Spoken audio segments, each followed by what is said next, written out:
रेवाड़ी के BMG mall में बने थिएटर में विधायक लक्ष्मण सिंह यादव भाजपा कार्यकर्ताओं के साथ अभिषेक अग्रवाल द्वारा निर्मित व विवेक अग्निहोत्री द्वारा लिखित व निर्देशित द कश्मीर फाइल्स फिल्म देखने पहुंचे। इस फिल्म में कश्मीर में पाकिस्तान द्वारा प्रायोजित आतंक शुरू होने के दौरान एक विशेष कौम द्वारा कश्मीरी पंडितों के नरसंहार का चित्रण है। इस फिल्म में कौमी सियासत, दबाव की राजनीति व दबाव की पत्रकारिता पर पूरा फोकस कर जनता को सत्य दिखाने का प्रयास किया गया है। द कश्मीर फाइल्स ये एक ऐसी सत्य घटना पर आधारित फिल्म है जिसको देखकर 1990 में हुए 5 लाख कश्मीरी पंडितों पर नरसंहार व महिला अत्याचार को देखकर मन विचलित कर सकता है। कश्मीर चल रहा है, खुलेआम कश्मीरी हिंदुओं का कत्ले आम हो रहा है। पंडितों को किसी ने नहीं भगाया, वो खुद भागे, गवर्नर से मिल गए। जहाँ शिव, सरस्वती, ऋषि कश्यप हुए वो कश्मीर हमारा था। जहाँ पंचतंत्र लिखा गया वो कश्मीर हमारा था। तू जानता ही क्या है कश्मीर के बारे में? देखने की कोई उम्र नहीं होती, सपने देखिए हर उम्र में देखिए। डॉक्टर आर्थो आपको देता है दर्द से पूरी आजादी।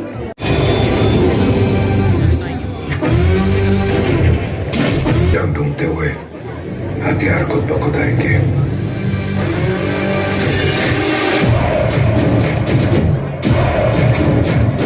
Raise yourself for wrong.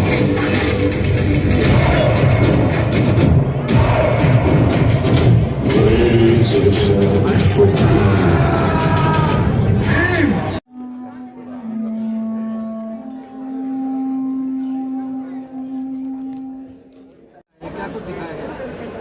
देखिए, सबसे पहले तो कश्मीर फाइल में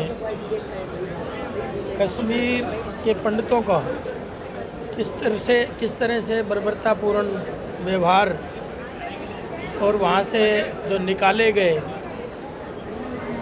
तो उस हकीकत को बयान इस पिक्चर के माध्यम से हुआ है। और दूसरा, मैं ये समझता हूँ कि इस पिक्चर को देख के अब बॉलीवुड भी आप देख रहे हो किन के हाथों में खेल रहा है। ये तो विवेक अग्निहोत्री ने किस तरह की दिलेरी दिखा के और इस हकीकत को दिखाने का जो काम किया है, ये भी कोई कम नहीं है। तो और पूरी दुनिया को, बल्कि देश को ही नहीं बल्कि पूरी दुनिया को इस बर्बरतापूर्ण व्यवहार का इस पिक्चर के माध्यम से मैसेज पहुंच रहा है। आपने देखा विदेशों से भी लोग, क्योंकि वहाँ भी पिक्चर पे बैन है, तो विदेशों से भी लोग एरोप्लेन के माध्यम से आते हैं और देख के जाते हैं। तो ये एक सच्ची घटना पे आधारित ये पिक्चर है और मैं समझता हूँ हर हिंदुस्तानी को इसको देखना चाहिए। और जब देश के प्रधानमंत्री ने जो आप धारा 370 की बात कर रहे थे, वो आज आपने देखा कितने आराम से हट गई।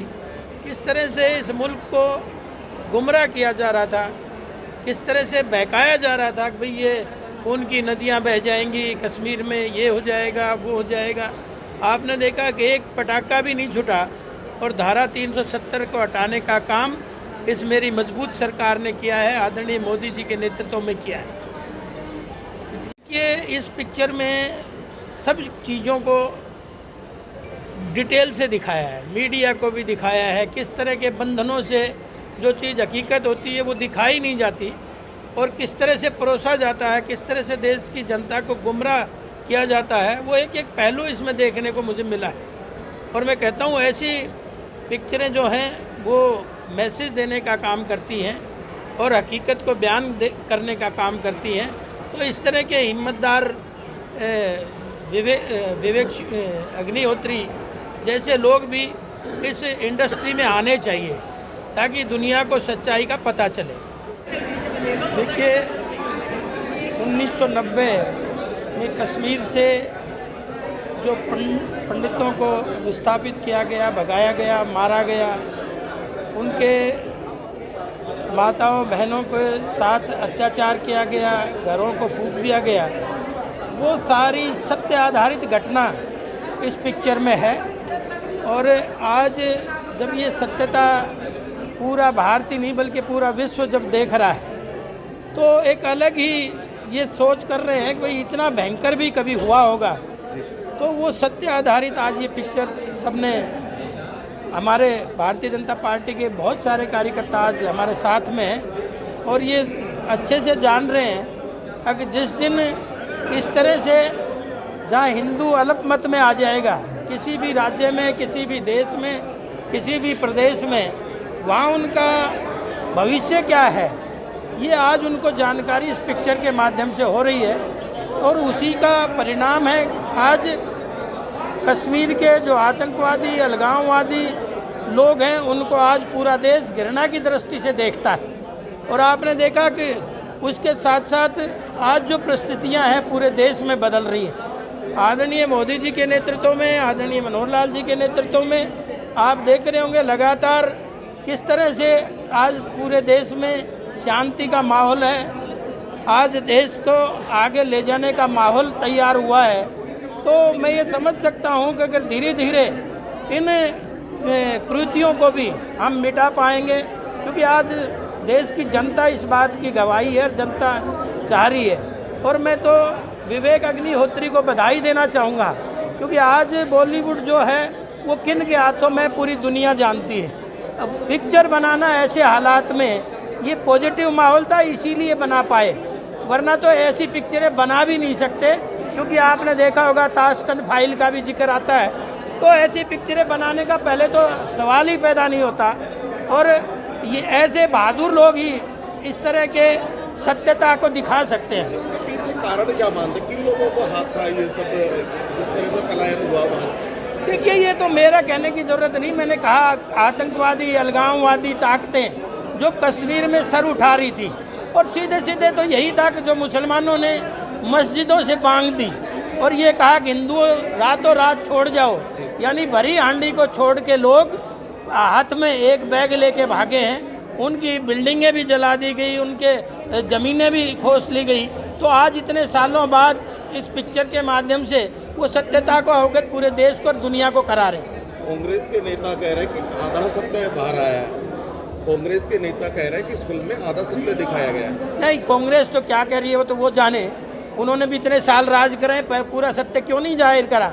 और आपको पता है कि आज कभी कोई बोला क्या, जब JNU में नारे लगते हैं कांग्रेस तो उनके साथ वहाँ खड़ी है, भारत माँ तेरे टुकड़े होंगे, अफजल हम शर्मिंदा हैं, तेरे कातिल जिंदा हैं, इस तरह के नारे लगते हैं तो कांग्रेस के मुखिया उनके बराबर में खड़े हैं। तो ऐसे ही तो ये यही लोगों ने, उन्हीं की परिणाम है ये जो ये आप दर्द आज कश्मीर का देख रहे हो, ये देन तो उन्हीं की है। देखो लगभग 30-40 साल के बाद एक सच्चाई हिंदुस्तान की जनता के बीच में आई कि किस तरह से J&K के अंदर वहाँ के जो हिंदू हैं उनको किस तरह प्रताड़ित करके, किस तरह उनको जलील करके, किस तरह उनके घर फूंक के, रेप करके, पता नहीं क्या क्या बात हुई और वहाँ से हिंदुओं को पलायन करना पड़ा मजबूरी में। और ये सच्चाई जो थी ये 30 साल तक, 40 साल तक ये दबी रही।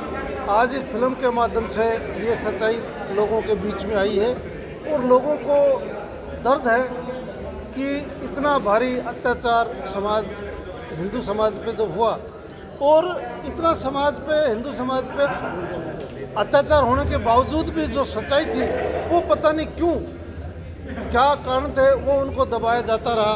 इस फिल्म के माध्यम से वो सच्चाई सबके बीच में आ जाएगी। क्या कारण था, क्यों सच्चाई बाहर नहीं आ पाई? ये राजनीति भी हो सकती है जी। आपने देखा कि मोदी जी जब आए तो किस तरह 370 धारा टूटी और जो सच्चाई थी जो दबी रही राजनीतिक तौर पे, अब राजनीतिक में इच्छा शक्ति बढ़ी है तो ये सच्चाई सारी बाहर आने लग रही है। Thank you sir. आपने कश्मीर फाइल्स देखी जी, तो उसमें क्या कुछ आया था? देखिए कश्मीर फाइल फिल्म में जो कश्मीरी भाई जो हिंदू पंडित थे उनको जो दर्दनाक तरीके से नरसंहार किया गया वहाँ के जो आतंकियों ने, तो उसको दर्शाया गया जो एक हकीकत को दर्शाता है। तो और किस तरीके से उनको वहाँ से भागने के लिए मजबूर होना पड़ा, तो सबको इन फिल्मों के ज़रिए दिखाया गया है।